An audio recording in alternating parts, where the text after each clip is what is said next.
परम तत्व परमात्मा का दर्शन कर लेता है, वो वैसा ही बन जाता है। ये ताकत उस दर्शन का।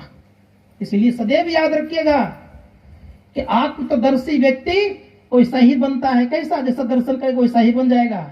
लेकिन हम आप रोज दर्शन करते हैं माता पिता का, भाई बंधु का, सगा संबंधी का, अन्य लोगों का भी, क्या वैसा तो नहीं बन सकते? लेकिन परमात्मा का जो दर्शन कर लेता है वो परमात्मा ही बन जाता है।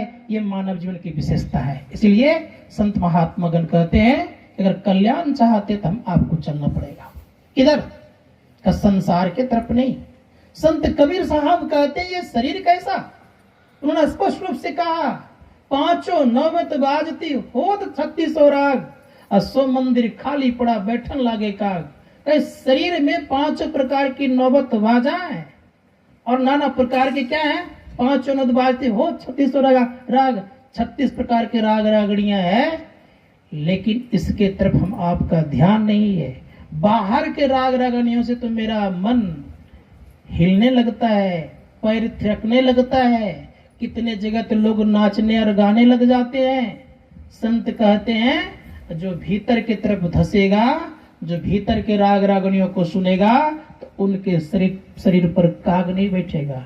लेकिन बाहर के खूब नाना प्रकार के संगीतों में आप डूब जाएं, लेकिन आपकी वह गति नहीं हो सकती जो गति अंदर के नाद को सुनेगा। इसी शास्त्रकार कहते हैं आपके अंदर में बहुत कुछ है जीवन में। ये शरीर दुर्लभ भी है। भगवान श्री राम ने तो कह दिया कि 100 दुख पावे, सिर धुनि धुनि पचता है, काल ही कर्म ईश्वर ही मिथ्या दोष लगाए। लेकिन पराशर से नारद जी कहते हैं ये शरीर दुर्लभ भी है। इसलिए कहा दुर्लभो मानुषो देह देही नाम क्षण भंगुरा, का दुर्लभ भी है और क्षण भंगुर भी है। लेकिन एक बात बड़ी अच्छी बात कही गई कि ये संपूर्ण शरीर सारे देवता विराजमान है। यहां तक कहा गया, उपनिषदकार कहते हैं कि बिंदुनाथ महालिंगम शिव शक्ति निकेतनम देहं शिवालयं प्रोक्तम सिद्धम सर्वहि नाम। का बिंदुनाथ जो है महालिंग है, शिव शक्ति का घर है और इसी देव में सिद्धि मिलती है, अन्य जगह नहीं। मंदिरों में सिद्धि नहीं, इस शरीर में सिद्धि मिलेगी। आप उस मंदिर को जगा सकते हैं। जब तक इसमें सिद्धि नहीं मिलेगी तब तक आप आगे नहीं बढ़ सकते। इसीलिए संत महात्माओं ने कहा कि जीवन में अगर कल्याण चाहते हैं इसको आप उजागर करिए। इसको सुंदर मंदिर है, इसको बनाने का प्रयास कीजिए। क्या करना होगा? हमारे गुरु महाराज रोज कहते हैं आरती संग सतगुरु की कहाँ कीजिए? तो कहा अंतर ज्योत होत लख लीजिए। लेकिन रोज फिर अंतिम बात क्या करें? हम लोग रोज गाते हैं आरती तन मंदिर में कीजिए, तन रूपी मंदिर में कीजिए। ये मंदिर बनेगा तब तो। मंदिर बनने क्या क्या करना पड़ेगा? संतों ने कहा मंदिर बनाने के लिए इस शरीर को त्रिकाल संध्या की आवश्यकता होती है। इस शरीर को मंदिर बनाने के लिए नित्य दिन ध्यान की आवश्यकता होती है। इस शरीर को मंदिर बनाने के लिए रोज हम आपको स्तुति विनती और ध्यान की आवश्यकता होती है। तो मंदिर अगर बनाना चाहते हैं तो हम आपको अपने अंदर में झांकना पड़ेगा। क्या झांकना है? संतों ने कहा जब तक तुम्हारी वृत्ति अंधकार में पड़ी हुई है तब तक हम जमराज के गुलाम तो बने रहेंगे, इसमें कोई संदेह नहीं है। कोई क्यों न रहे, चाहे बाबा रहे या बाबू रहे, दोनों की हालत होगी, कोई अंतर पड़ने वाला नहीं है। जब तक हमारी वृत्ति अंधकार में पड़ी रहेगी तब तक ऐसी स्थिति होगी। और जो व्यक्ति अपने को अंधकार से प्रकाश में ले जाएगा वो व्यक्ति जमराज के गुलामों से एक दिन अपने आप को छुड़ा लेगा। इसीलिए संतों ने कहा, बड़े प्रेम से कहा गया है, खा लखत लखत लखी पड़े कटे जम फंद है। जो अपने अंदर में देख लेता है उनके जम के फंदा कट जाता है, और जो नहीं देख पाता है वो जम के फंदे में रहता है। इसलिए क्या कीजिए? तो देखने का प्रयास कीजिए। कहाँ देखिए? संत कहते हैं जो देखना जानता है वो तो अंदर में देख लेता है। इसलिए देखने का प्रयास और प्रयत्न कीजिए। तो मैं कह रहा था कि संतों की वाणी है कि जीवन में अगर कल्याण चाहते हैं हम आपको ये ध्यान देना होगा कि मानव तन अनमोल है। अनमोल होते हुए भी अगर हम आप क्षणभंगुर जीवन या बहुमूल्य जीवन को हम आपने अगर विषय के कंकड़ पत्थरों को उठाते रह गए तो बहुत दुख होगा। बिंदु कवि ने कहने कृपा की उन्होंने कहा, अफसोस मूड मन तो मुद्दत से सो रहा है, सोचा ना था कि घर में अंधेर छा रहा है। 84 लाख मंजिल तय करके मुश्किलों से जिस घर को तूने ढूंढा उस घर को खो रहा है। फिर उन्होंने कहा, अनमोल श्वास तेरी पापों में जा रही है, तृष्णा के गंदे जल को इस तन को धो रहा है। फिर वो बड़े प्रेम से कहते हैं कि संसरस, आगे क्या कहा उन्होंने, बड़ा कहा उन्होंने, अच्छा कहा देखो बात क्या है तुम्हारे अंदर में, कहा अनमोल श्वास तेरी पापों में जा रही है, तृष्णा के गंदे जल में इस तन को धो रहा है। हम आपकी स्थिति कैसी है?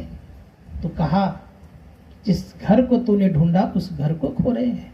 हम लोगों ने ऐसे नहीं प्राप्त किए, बड़े मशक्कत से मानव का तन पाए हैं। 84 लाख प्रकार के योनियों में पहले तो भ्रमण किए हैं, और भ्रमण करके जब परमात्मा को दया आ गई तो मानव तन मिला है, और इसको हम आप ऐसे गमा रहे हैं, ये कैसी मूर्खता होगी? तो बड़े प्रेम से कहा गया है कि मूर्खता ऐसी होगी कि जैसे एक 84 कोस का किला था, उस किला में एक नेत्रहीन व्यक्ति प्रवेश कर गए संजोग से, और चारों तरफ आग लग रही थी, आग लगी हुई थी। अब बेचारे को कई दरवाजा दिखता नहीं था, एक ही दरवाजा मात्र में था। रोने लग गया कि कैसे निकलूंगा। बाहर में एक महात्मा किनारे किनारे जा रहे थे।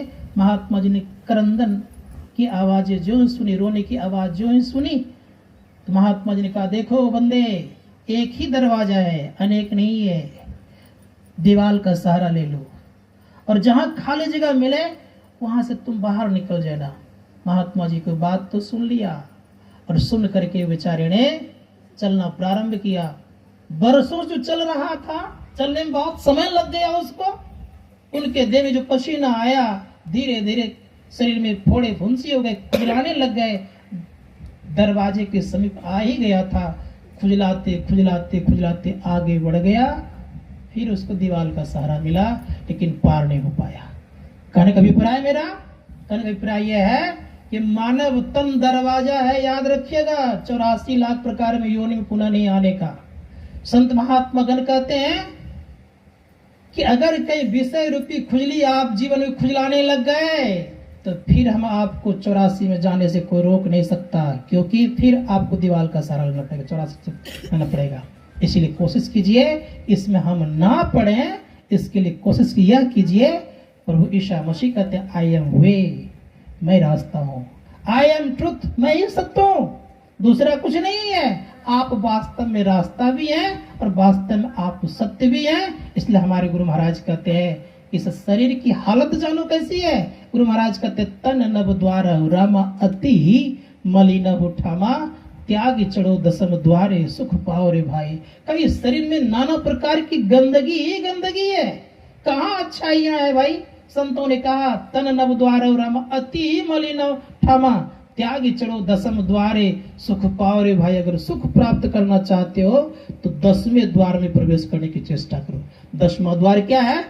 संतों ने कहा 10वां द्वार सुख का घर है, क्योंकि गुरु नानक देव जी महाराज कहते कि संसार में आप कहीं चले जाओ जी, कहीं आप संसार में चले जाओगे, आप सुख का पूर्ण रूप से मुख नहीं देख सकते हो। और देखोगे तो कैसा सुख देखोगे?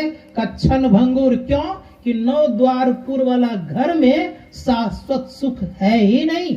ये शाश्वत सुख प्राप्त कराने के लिए भले मानव तन मिला है, लेकिन शाश्वत सुख इसमें खोज लीजिएगा, कदापि मिलने वाला नहीं है। कहा तब क्या करना पड़ेगा? कहा इसके लिए गुरु नानक जी महाराज कहते हैं, 9 दर था के धावतु रहिए। धावतु कहते दौड़ना को। क्या हम लोग 9 द्वार पूर्व वाले घर में रह करके दौड़ समाप्त कर पाए? कोई किसी ने दौड़ को समाप्त कर लिए? सब जगह दौड़ते रहते हैं, भटकते रहते हैं। देखिएगा आज यहाँ है, कुछ देर के बाद यहाँ नहीं रहेंगे। अर्थात एक घर में आप वर्षों नहीं रह सकते। मन कभी वहां जाने करते रहता है। क्यों? कि मन का संसार में 9 द्वार पूर्व वाला घर नहीं है। तब मन का घर कहाँ है? तो गुरु नानक जी महाराज कहते हैं कि 9 दर था के धावतु रहिए, 10वां निज घर बासा पाए। मन का घर 10वां है। का वहां क्या मिलेगा? 10वां निज घर बासा पाए। उथय अनहद शब्द बजय दिन राती, गुरु बिनु शब्द सुना बनिया। का जो उस अनहद शब्द को सुनता है तो मन को आनंदित लगता है, आनंद होता है, मन आनंदित होता है, आनंद लगता है। इस संतों ने कहा कि अपने घर में सुख है, दूसरे घर में सुख नहीं है। यहाँ पर हम आप आए हैं, स्वामी किशोरानंद जी महाराज ने नाना प्रकार का प्रबंध आपको कर दे, खूब सुंदर व्यवस्था कर दे। कल के बाद आप तुरंत कहेंगे, कल शाम में ही करने लग जाएंगे कि महाराज जी अब मैं यहाँ चलता हूँ। क्यों? आप कहेंगे महाराज जी ये मेरा अपना घर नहीं है। अपने घर में जाने पर सुख है। संत महात्मा गण ठीक उसी प्रकार से याद रखिएगा कि जब तक अपने घर की तरफ आप नहीं बढ़ेंगे तब तक इस मन को सुख नहीं लगेगा। मन का अपना घर का मन अभी हम आपके साथ में बिंदु के साथ, अर्थात मन हम आपके साथ में जीवात्मा के साथ मन है, चेतन और जड़ दोनों मिला हुआ है। तो संतों ने कहा कि कहाँ है मन? तो परिषद कार्य करते बिंदु मध्य जीवात्मा सूक्ष्म रूपेण वर्तते, बिंदु के मध्य में जीवात्मा है और सूक्ष्म रूप से विराजमान है। जो उधर चलता है उन्हीं को सुख लगता है। इसीलिए संतों ने कहा आंख से नीचे वाले भाग को दुख मनिया और आंख से ऊपर वाले भाग को सुख मनिया कहा। इसलिए हमारे गुरु महाराज कहते हैं जो सुखमना में प्रवेश करता है उनको सुख लगता है। इसलिए कहा सुखमनिया में मोरी नजर लागी, अगल बगल कहीं दृष्टि डोले, सन्मुख बिंदु पकड़ लगी। ये कौन करेगा? कोई कुत्ता साहब कर सकता है? ड्यूटी साहब कर सकता है? नहीं ना। कोई हाथी घोड़ा कर सकता है? नहीं ना। जब भी करेगा तो कौन करेगा? ये मानव ही करेगा। इसीलिए सुखमना में प्रवेश करने की योग्यता केवल मानव को है, देवताओं को भी नहीं है, यहाँ तक कि ब्रह्मा जी को भी नहीं है, शिव जी को भी नहीं है। संत महात्मा गण कहते हैं कि इन लोगों के अंदर में उसमें प्रवेश करने की योग्यता कहाँ तक? कहा कि अगर इन लोगों ने अगर जान गए होते तो स्पष्ट रामायण में कह दिया गया होता। रामचरितमानस कहता है कि तेव न जान ही मरम तुम्हारा। रामचरितमानस ही कहता है कि उन परमात्मा का मर्म इन तीनों के द्वारा नहीं जाना जा सकता। इसलिए सोचिए कि हम आप कितने बड़े भाग्यशाली हैं कि परमात्मा ने बहुत मौका दिया है। इसी धरातल पर अर्थात इस धरती पर जब सुखदेव मुनि बड़े प्रेम से कथा सुना रहे थे किनको? परीक्षित को, तो देवतागण कलश लेकर के आए और कलश लेकर के जब आए तो कहा कि मुनि जी ये अमृत है, ये स्वर्ग का आया हुआ है, इसको आप रखिए और इसको आप परीक्षित को पिला दीजिएगा, उनको जीवन मिल जाएगा, उनकी मृत्यु नहीं होगी, और इसके बदले मुझे कथा सुनाइए। सुखदेव मुनि कहते कि देवताओं सब दिन तुम्हारी वृत्ति रह गई छलने की, सब दिन तुम छलने का काम करने लग गया, अभी भी छलना छोड़ो।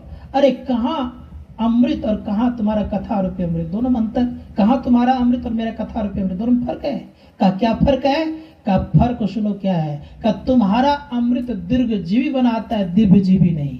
तुम्हारा अमृत विषय मुख बनाता है, विषयों को बढ़ाता है, और मेरा अमृत निर्विषय तत्व को प्राप्त कराता है। तुम्हारा अमृत संसार में भटकाता है और मेरा अमृत ऐसा है कि एक दिन परमात्मा तत्व का दर्शन करा करके परमात्मा बनाता है।